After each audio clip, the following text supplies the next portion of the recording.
प्रिय विद्यार्थियों, सुप्रभातम। विद्यार्थियों, पूर्व कक्षा में हमने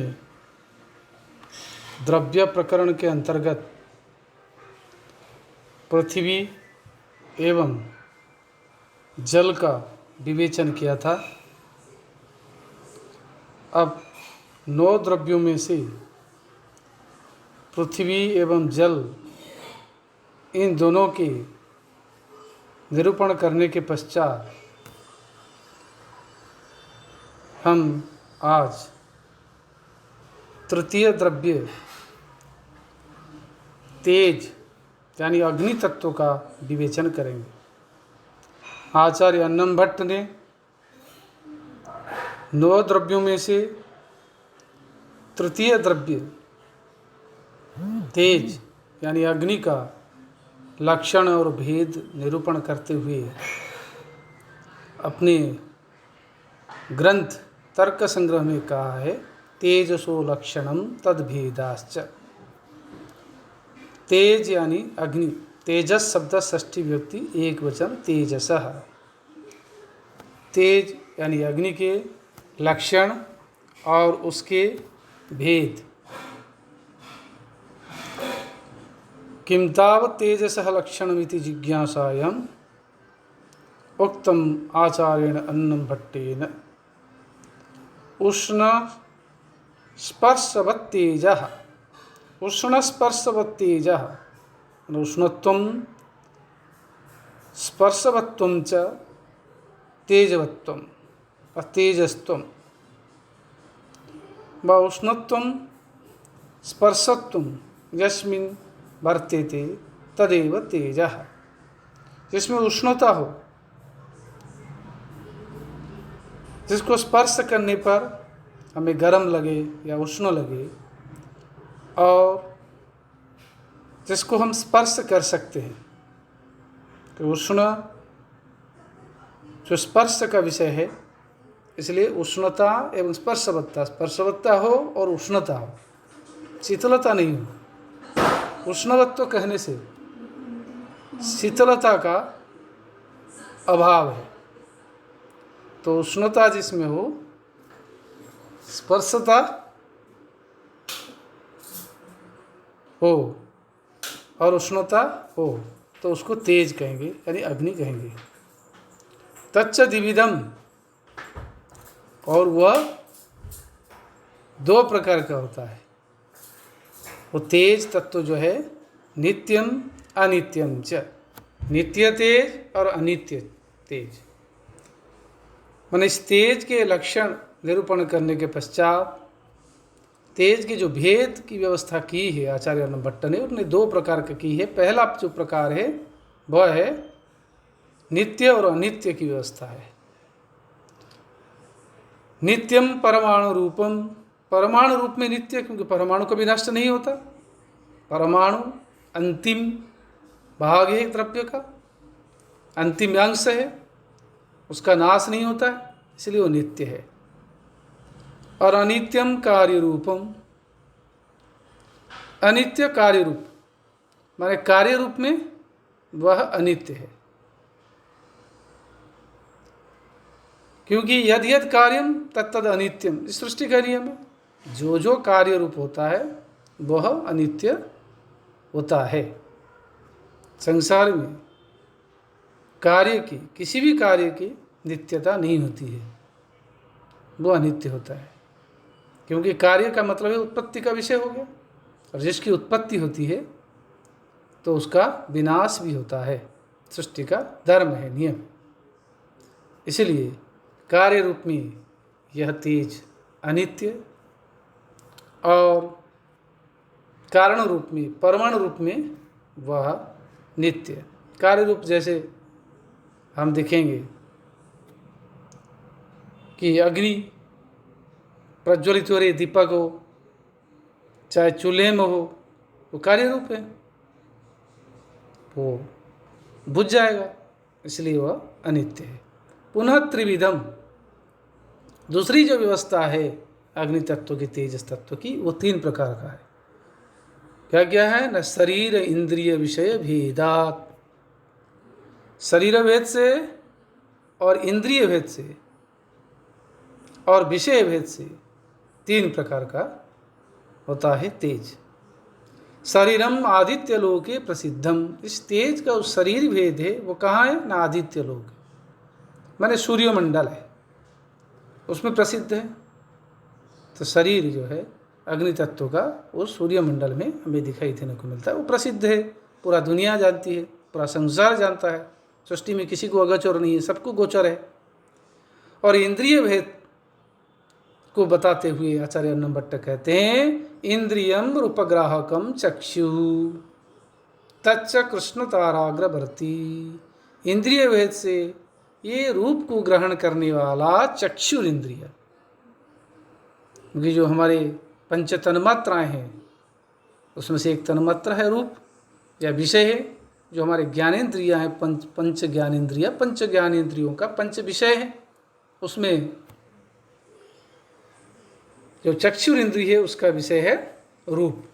तो इसीलिए इंद्रिय भेद से रूप को ग्रहण करने वाला चक्षुर इंद्रिय, और वह जो इंद्रिय ग्राहक ग्रहण करने वाला चक्षुर इंद्रिय जो है इंद्रिय भेद से, वो कहाँ रहता है न कृष्ण ताराग्रवर्ती, काली पुतली के अग्रभाग में वह रूप रहता है। रूप को ग्रहण करने वाला जो इंद्रिय तत्व है चक्षुर इंद्रिय तत्व वो रहता है। पुनः विषय भेद को 4 भाग में बांटा अन्नम भट्ट ने। विषय चतुर्विधा, ये तेज या अग्नि तत्व विषय के रूप में 4 प्रकार का होता है। कौन कौन न भौमादि, भौम दिव्य औदार्य आकरज भेदात, भौमम दिव्यम औदर्यम और आकरजम। भौमम किम न बन्यादिकम, भूमि से उत्पन्न होने वाला, भूमि से संबंधित जो बन्नी अग्नि संबंधित, जैसे भौम बन्नी, क्योंकि जो अग्नि प्रज्वलित हो रही चूल्हे में या दीपक में माचिस लगाने पर लकड़ियों के संयोजित कर कर जो अग्नि प्रज्वलित होती है वो क्या भौम अग्नि, भौम तेज। और दूसरा जो विषय है दिव्य है वह है अविंधनम दिव्यम विद्युदादि, ईंधनम अविंधनम ईंधन रहितम, क्योंकि भौमम में ईंधन है और दिव्य में अविंधनम माने ईंधन रहित है। जो दिव्य है स्वर्गीय जो अग्नि तत्व है वो ईंधन रहित है। कौन? विद्युत आदि, बिजली, जैसे आकाश में बिजली तड़कती है वो क्या अविंधन बन्ही, वो दिव्य है। और तीसरा जो भेद है विषय का तेज तत्व का, वो भुक्तस्य परिणाम हेतु उदर्यम, जो कुछ हम भोजन कर रहे हैं खा रहे हैं परिणाम तो पकने का कारणभूत जो होता है उदर्य है, जिसको हम कहते हैं जठराग्नि। क्योंकि अगर जठराग्नि नहीं होती, उदर में पेट में अगर अग्नि प्रज्वलित नहीं हो तो भूख नहीं लगे, क्योंकि भूख लगने का जो कारण है, क्योंकि खाना पच जाता, और खाना को पचाने का कारण कौन है? उदरी अग्नि यानी जठराग्नि। अगर वो नहीं हो फिर अग्नि प्रज्वलित नहीं हो और हमें भूख नहीं लगे। और चौथा जो विषय भेद है वह आकरजम। आकरजम आकर से उत्पन्न होने वाला आकरम, आकरज माने सुवर्ण, चांदी आदि आदि, ये भी अग्नि तत्व है। क्योंकि सुवर्ण लोहा जो धातु है, इनको जब हम सोने आदि को हम पिघलाते अग्नि में, वो भी अग्नि तत्व को विषय के रूप को धारण कर लेता है। इस प्रकार दूसरी जो व्यवस्था है वह है शरीर इंद्रिय विषय भेद में। शरीर एक भेद है, इंद्रिय भेद है, विषय अपनी चतुर्विध है। इस प्रकार दूसरी व्यवस्था को वर्णित किया आचार्य अन्नम भट्ट ने। अब तेज का लक्षण और भेद निरूपण करने के पश्चात आचार्य अन्नम भट्ट ने जो चौथा द्रव्य है वायु, तदस्य वायोः किं तावत् लक्षणं केच भेदाः इत्तन्निरूपयितुं कामेन अन्नम भट्टेन तदपि प्रतिपादयिषिताम्। बोले वायुः किं लक्षणं, वायोः लक्षणं भवति रूपरहित स्पर्शवान वायु। भाई स्पर्शवत्ता तो है लेकिन रूप नहीं होता है जिसमें, वो वायु कहलाता है। जिसके पहले पृथ्वी, जल और तेज, तीन जो तत्व बताए हैं उनमें रूप है। और पृथ्वी में गंध है, परंतु जल में गंध नहीं है, वायु में गंध नहीं है, अग्नि में गंध नहीं है। और जल में शीतलता है, लेकिन वो शीतलता अग्नि में नहीं है, परंतु स्पर्शवत्ता है। जल में भी स्पर्शवत्ता है, इसलिए यहाँ भी स्पर्शवत्ता, वायु भी स्पर्शवत्ता है। अगर हवा चले तो हमें लगता है कि वही हवा चली। शीतल हवा हो चाहे गर्म हवा हो, कुछ भी हो, वायु के प्रभाव होने से भाई ठंडा होना गर्म होना वो नहीं बता रहे, क्योंकि शीतल वायु भी हो सकता है, गर्म वायु भी हो सकता है। क्योंकि सूर्य के तेज के संपर्क में आ जाए तो शीतल हो जाए, और जल के संपर्क में आए, न तेज के संपर्क में आए उष्ण हो जाए, और जल के संपर्क में आए शीतल हो जाए। तो इसलिए उन्होंने कहा रूपरहित स्पर्शवान वायु, रूपरहितश्च स्पर्शवान च यह सहैव वायु। व रूप रहितत्वं स्पर्शवत्वं च वायुत्वं। व रूप का अभाव जिसमें हो, स्पर्शवत्ता जिसमें हो, वह वायु कहलाता है। इस प्रकार वायु का लक्षण निरूपण करने के पश्चात आचार्य अन्नम भट्ट ने वायु के भेद निरूपण करते हुए दो व्यवस्थाएं बनाई। पहली व्यवस्था है तो उसके अंदर नित्य अनित्य व्यवस्था है, और दूसरी व्यवस्था उसी प्रकार शरीर इंद्रिय विषय की व्यवस्था है। तो पहली व्यवस्था के अंदर करें सहद्विविधा, वो वायु दो प्रकार का होता है, नित्य अनित्यश्च, नित्य वायु अनित्य वायु। वही व्यवस्था नित्य परमाणु रूप, अनित्य कार्य रूप। परमाणु रूप हमेशा नित्य होता है, क्योंकि परमाणु का विनाश नहीं होता, अंतिम छोर अंतिम भाग हो जाता है द्रव्य का। इसलिए वायु का जो परमाणु रूप है वह नित्य है, और वायु का जो कार्य रूप है वह अनित्य है। सह पुनः त्रिविधा, वो वायु फिर तीन प्रकार का होता है। कैसे ना, शरीर इंद्रिय विषय भेदा। दूसरी व्यवस्था के अंदर शरीर भेद से, इंद्रिय भेद से, विषय भेद से। शरीरम वायुलोके, वायुलोक में शरीर है, वायुलोक में वायु प्रवाहित होता है, वायुलोक है, कल्पना है, हमारे सृष्टि के अंदर रहस्य है। वायुलोक भी होता है, वरुणलोक होता है, पातालोक होता है, स्वर्गलोक होता है, मृत्युलोक है, धरतीलोक है। तो वायुलोक में शरीर भेद से प्रसिद्ध है। इंद्रियम स्पर्शग्राहकम त्वक सर्व शरीरवर्ती, इंद्रिय भेद से स्पर्श को ग्रहण करने वाला त्वक। त्वक जो इंद्रिय हमारी, जो पंच ज्ञानेन्द्रियाँ हैं, पंच ज्ञानेन्द्रियाँ, ज्ञानेन्द्रियों के अंदर त्वक एक इंद्रिय है। त्वक इंद्रिय के द्वारा स्पर्श का ग्रहण किया जाता है। स्पर्श को ग्रहण करने वाला जो त्वक है वो इंद्रिय भेद से वायु का होता है। और ये कहाँ रहता है ना, सर्व शरीरवर्ती, संपूर्ण शरीर में वायु का प्रवाह है। प्राण अपान व्यान उदान समान भेद से वो रहता है। इसीलिए सर्व शरीरवर्ती, सभी शरीर में रहने वाला होता है। क्योंकि वायु के बिना शरीर चलेगा नहीं।